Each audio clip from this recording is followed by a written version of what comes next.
Guys, I'm just going through internet TikTok this morning and I see this shocking video from America to South Africa, or to Africans as a whole. Guys, let me bring this video so that we guys will watch the video and see the difference between American and African. If this is the first time of you coming across my video, my name is Ujunwa. And always, kudos goes to the original creator whose video was used on this episode. For disclaimer, this video is for educational purposes and creating awareness on social media.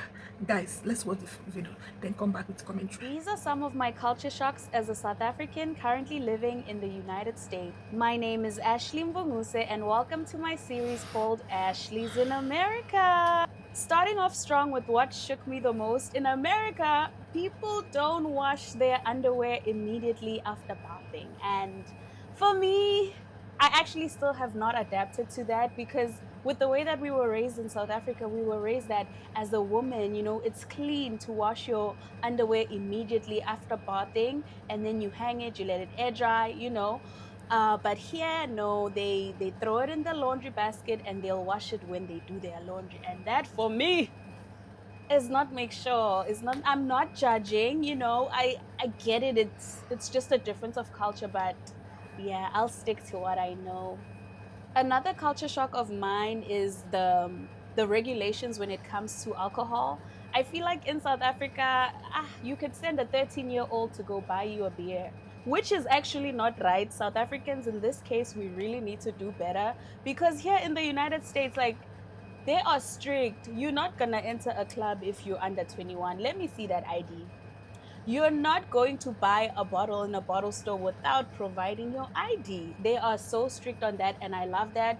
Maybe there are exceptions in very, very few places, but majority of the places are super strict when it comes to their regulations and checking that ID. And you know what? I'm here for it. I love that for you guys. Another shock that shook me is the self-driving cars. Last time when I left South Africa, there was no self-driving cars. So yeah, that was interesting because I remember the first time, like, I got to experience a self-driving car like a Tesla. I was like, it's driving itself. So that was a bit of an experience, but I like it. It's the future. We're in the future now. Another culture shock that shook me is the dress code at church. The dress code at church. Now, look, I'm not being judgmental whatsoever. I'm just spotting the difference here. In South Africa, I think we're a bit more strict in terms of, like, attire. Like, if you're gonna be wearing something that's off shoulder, throw on a nice, little scarf.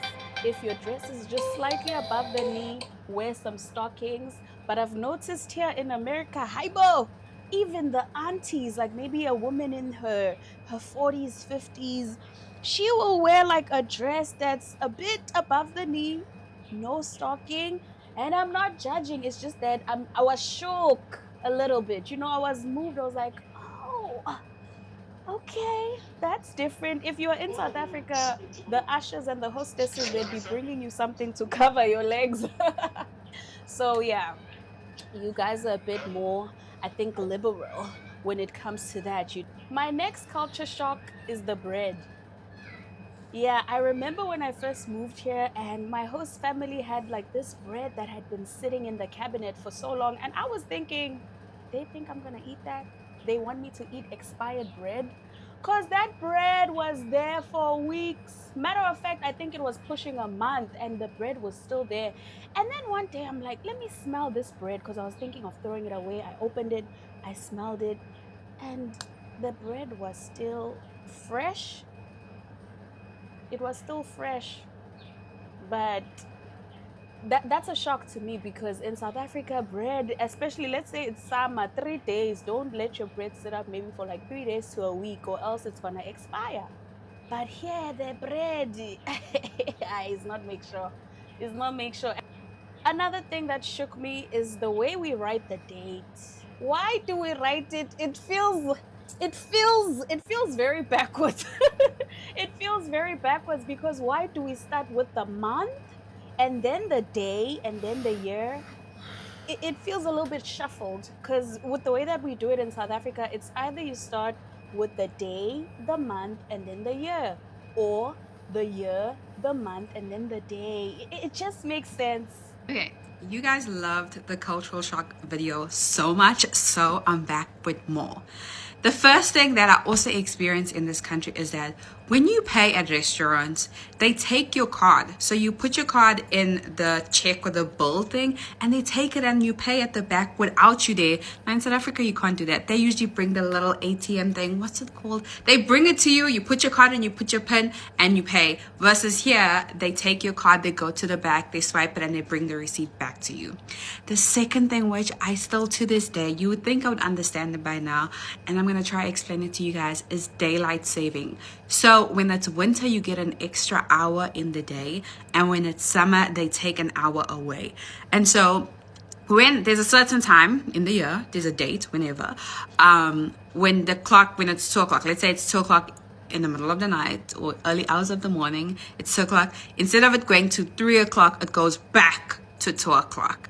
Yeah, that is weird. That was like a big shock because I was like, what the hell is happening here? The third thing is, guys, Americans love their flag. Everywhere you'd see people in some states even wearing their clothes as flags. Their houses outside have flags. They have socks with flags.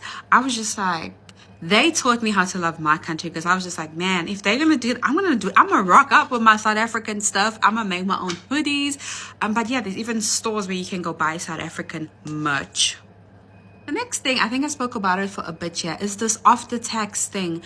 When you buy, and if something is R5 on the shelf, when you get to the till, it could be R5.30, R5.40.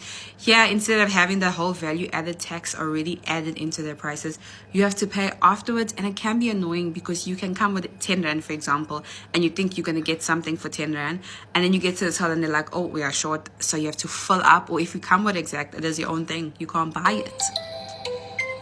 And lastly, see this one, guys, hair and nails are so expensive here. Like, just to do your nails, when you convert, this is another thing, don't convert if you're living here, but nails and hair is so expensive. To do box braids, it's like 300 or 350. When you convert it, that's almost like, what, 4,000 Rand? I was just like, I rather not. Even nails, for like basic nails, it's like $35. What is $35 in South Africa? Almost 450 Rand for basic. I'm talking about they put Q-Tex on your nails and just clean them. I was just like, this is like the worst. And I was so shocked. And I thought I was the only one just complaining. I was like, maybe I'm just cheap. Everyone was complaining. Even the girls from Brazil was like, this is just expensive. It's a whole vibe here, but I'm just like, no, guys, no. This is one thing I miss about SA. Okay, so I've been living in America for a minute. So I'm going to talk about some of the cultural shocks that I just have experienced or just don't understand. The first one is this country has no home affairs. Coming from South Africa, we have home affairs. You go to one specific place if you need documents. Here, if you need a passport renewal, you have to go to the post office. Some certifications you have to go to the library. Some you have to go to a government office. It's just so confusing. I'm constantly like, I needed to get something certified, and I had to ask my American friends because I was like, where do you guys go for this? Because there's no home affairs.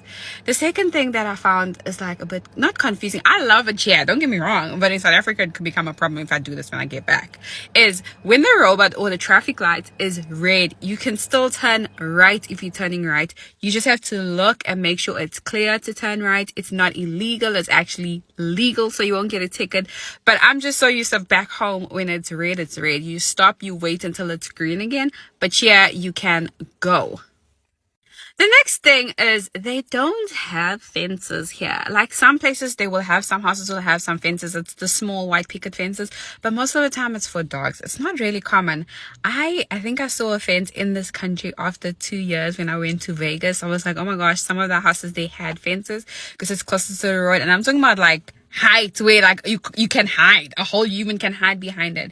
I've seen fences obviously where it's like the little white picket fences as I mentioned, but they don't really have fences here. And I find it weird because even by the schools they don't have fences around the schools, and I'm like, don't the kids just want to leave if they can leave?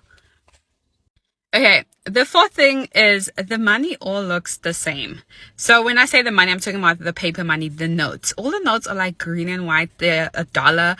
And like for me, when I got here, I was like, why? Because like back home, if it's 10 rand, it's green, the 20 rand is brown, I think the 50 rand is pink, and the colors are different, the notes are different, versus here, the numbers are the only thing that's different on it. All the notes look the same, and so you could be carrying a 1, or you could be carrying a 2, or you could be carrying a 5, or you could be carrying a 10, but it's all the same color. It has the same thing. It has one of the presidents. I forgot who. And then lastly, number 5, and I'm not saying every state does this, but it's more common here. People wash their hair in the kitchen sink. Now, I know I will not be washing my hair in my mama's kitchen sink back home. But people wash it because they say, like, I know some people wash their hair in the shower, but it's normal.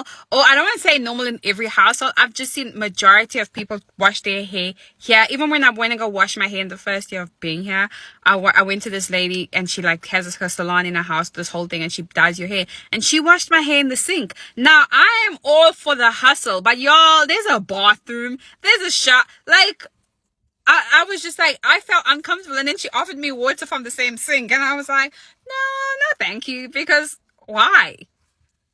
I hope you guys enjoyed the video. This is where we come to learn every day. This is not all about insulting Africa or insulting South Africa. It's all about difference between American and South Africa, or Africa as a whole. That is the difference. And it's good that we hear and we learn. That is development. That is called development. When we learn and we start to do the same way they do. Even though in Africa, when you try to do the same, they ask whether are you in America? Do you think this place is America? But guys, if you like this video and you find this video interesting, please write it down in the comment section what you learn, or if you are going to do the same in your own way, either in your restaurant or in your shop or anywhere you are. If you are going to start your own, or tell us how you feel or how you think, anyhow you want, just write it down in comment section so that we can learn from you. Guys, if you made this video so far, don't forget to like, share and comment, and put down your notification on so that anytime I'm dropping my episode, you'll be notified. See you guys on my next video. Bye.